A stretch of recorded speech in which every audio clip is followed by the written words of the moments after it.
Hello दोस्तों, आर्य शिक्षाप्रद कहानी में आपका स्वागत है। आज की हमारी कहानी है सर्दी की एक रात। ऐसा हुआ जिसे सुनकर आपके भी होश उड़ जाए।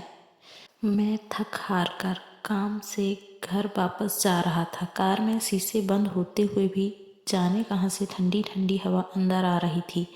मैं उस सुराग को ढूंढने की कोशिश करने लगा पर नाकामयाब रहा। कड़ाके की ठंड में आधे घंटे की ड्राइव के बाद मैं घर पहुंचा। रात के 12 बज चुके थे। मैं घर के बाहर कार से आवाज़ देने लगा। बहुत देर हॉर्न भी बजाया, शायद सब सो चुके थे। 10 मिनट बाद खुद ही उतरकर गेट खोला। सर्द के रात के सन्नाटे में मेरे जूतों की आवाज़ साफ सुनी जा सकती थी। कार अंदर कर जब दोबारा गेट बंद करने लगा तभी मैंने देखा 8-10 साल का बच्चा अपने कुत्ते के साथ मेरे घर के सामने फुटपाथ पर सो रहा है। वह एक अधफटी चादर ओढ़े हुए था। उसको देखकर मैंने उसकी ठंड महसूस करने की कोशिश की तो एकदम सक पका गया।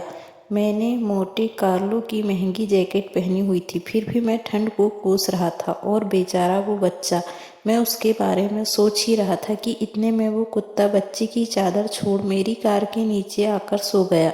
मेरी कार का इंजन गर्म था, शायद उसकी गर्माहट कुत्ते को सुकून दे रही थी।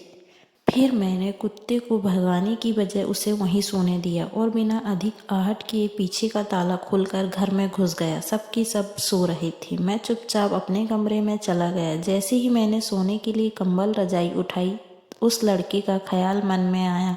सोचा, मैं कितना स्वार्थी हूँ। मेरे पास विकल्प के तौर पर कंबल, चादर, रजाई सब थे, पर उस बच्चे के पास एक अधफटी चादर थी।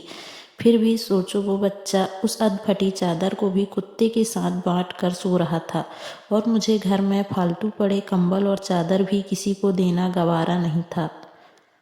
यही सोचते सोचते ना जाने कब मेरी आंख लग गई। अगले दिन सुबह उठा तो देखा घर के बाहर भीड़ लगी हुई थी। बाहर निकला तो किसी को बोलते सुना, अरे वो चाय बेचने वाला सोनू कल रात ठंड से मर गया।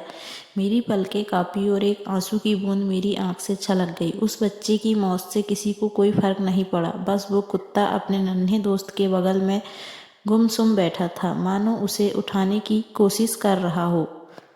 कहानी सिर्फ कहानी नहीं है, ये आज के इंसान की सच्चाई है। मानव से अगर मानवता चली जाए तो वो मानव ही नहीं रहता, दानव बन जाता है। और शायद हम में से ज़्यादातर लोग दानव बन चुके हैं। हम अपने लिए पैदा होते हैं, अपने लिए जीते हैं और अपने लिए ही मर जाते हैं। ये भी कोई जीना हुआ? चलिए एक बार फिर से मानव बनने का प्रयास करते हैं। चलिए अपने घरों में बेकार पड़े कपड़े ज़रूरतमंदों को देते हैं। चलिए कुछ गरीबों को खाना खिलाते हैं। चलिए किसी गरीब बच्चे को पढ़ाने का संकल्प लेते हैं। चलिए एक बार फिर से मानव बनते हैं।